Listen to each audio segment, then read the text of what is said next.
Halo, selamat datang kembali. Kali ini kita mau bahas sesuatu yang spesifik banget nih. Dari buku David Rosen, 99 Strategi Negosiasi, kita fokus ke satu bab aja, bab 69. Jangan pernah terima tidak. Judulnya aja udah gimana ya, bikin penasaran, ya kan?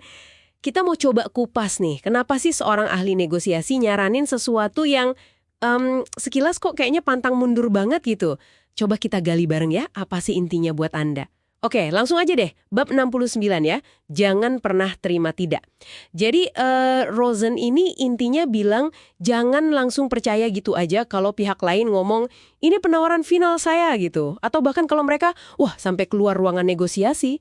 Kok bisa ya dia nyaranin gitu agak ekstrim nggak sih? Nah, ini dia bagian menariknya.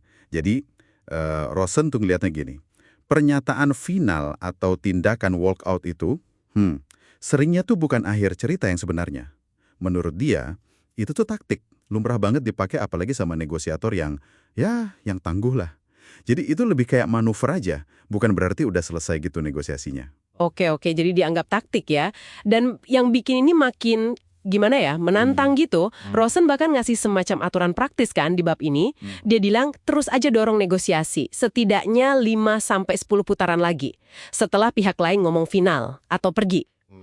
Ini kan kedengerannya nekat banget ya. Mungkin malah bisa bikin suasana jadi nggak enak. Berisiko gitu. Itu pertanyaan bagus, dan emang ada resikonya, betul.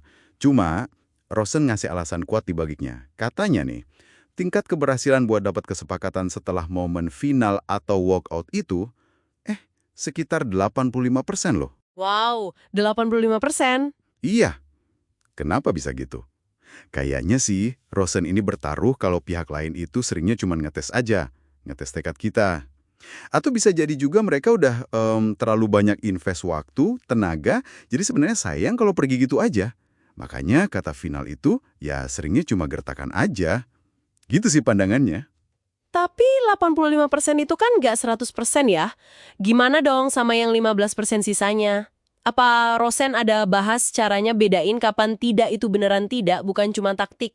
Nah ini, dia ngakuin sih walaupun katanya jarang ya, ada aja situasi di mana negosiasi itu emang udah mentok, beneran selesai.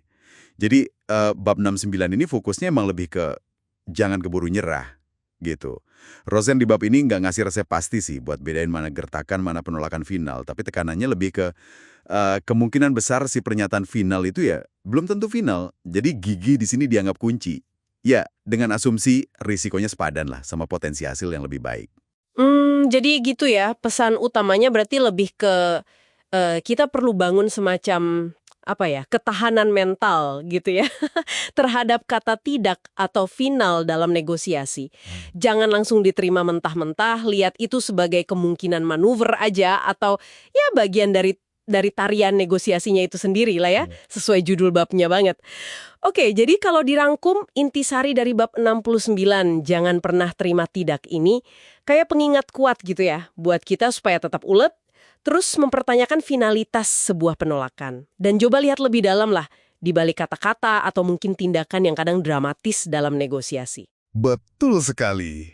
Nah, sebagai penutup nih, ada satu pemikiran buat Anda renungkan. Rosen kan nyaranin kita buat ngabaikan tidak sebagai sebuah potensi taktik ya. Coba deh, Anda refleksikan dari pengalaman negosiasi Anda sendiri. Biasanya nih, gimana sih cara Anda mencoba membedakan antara tidak yang cuma taktik doang sama penolakan yang emang beneran tulus, udah nggak bisa diganggu-gugat lagi? Petunjuk apa aja sih biasanya? Mungkin dari kata-katanya, atau gerak-geriknya, atau konteks situasinya mungkin. Apa yang jadi sinyal penting buat Anda di momen-momen krusial kayak gitu? Coba dipikirkan deh.